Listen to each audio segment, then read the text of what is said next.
Hey everybody, this is Brian Helman from BetweenTheLicks.com. I'm here to give you guys another free guitar lesson, and today I'm going to talk about seventh chords. And seventh chords are probably one of the most popular chords you're going to find in really any style of music. It doesn't really matter if it's country, if it's blues, or if it's jazz, and a lot of folk music uses seventh chords. It's everywhere.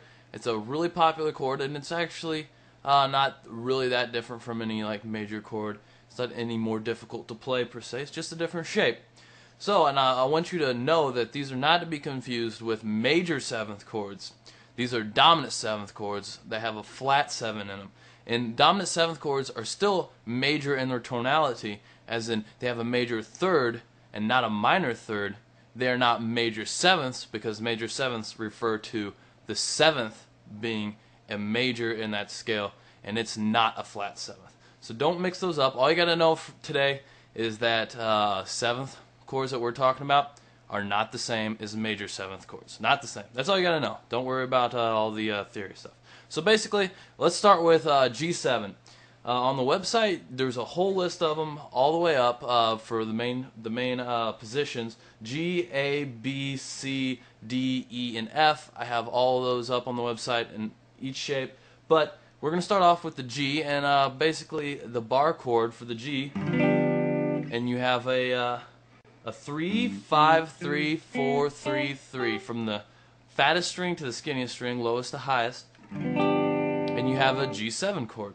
Now, this shape moves pretty much anywhere you want, so you can bring it up to the A, bring it up to the B, to the C, all the way up to the D, and then E, and then F, to the G, to the A, and it goes all the way around.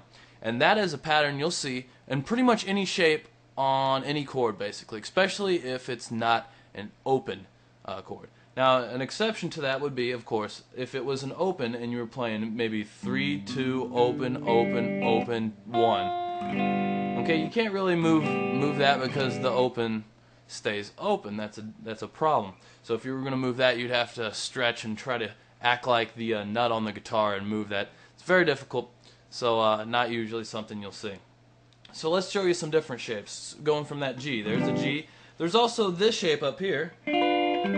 Starting on the D string, you have 5, 7, 6, 7. That's of course lowest fattest string to skinniest. Starting on the D though, okay, not the E string. So, and of course, same thing. Move it up. There's an A, B. There's a C, D, or down here, and then up to the E, and then F, and back to the G.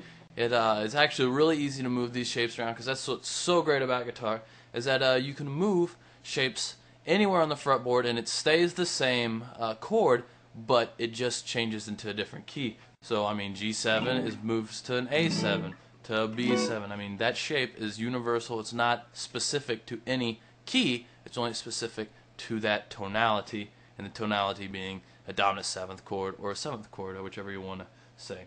But anyways, if you head over to the site, there's more shapes. You can go pretty much anywhere you want on this stuff. All the same chord, just where you want to play it. And of course, there's each of those different shapes moves in different keys. So that just more and more stuff to learn. There's really no end. And I don't list every single inversion because that would just take forever. I just list the most common ones for you.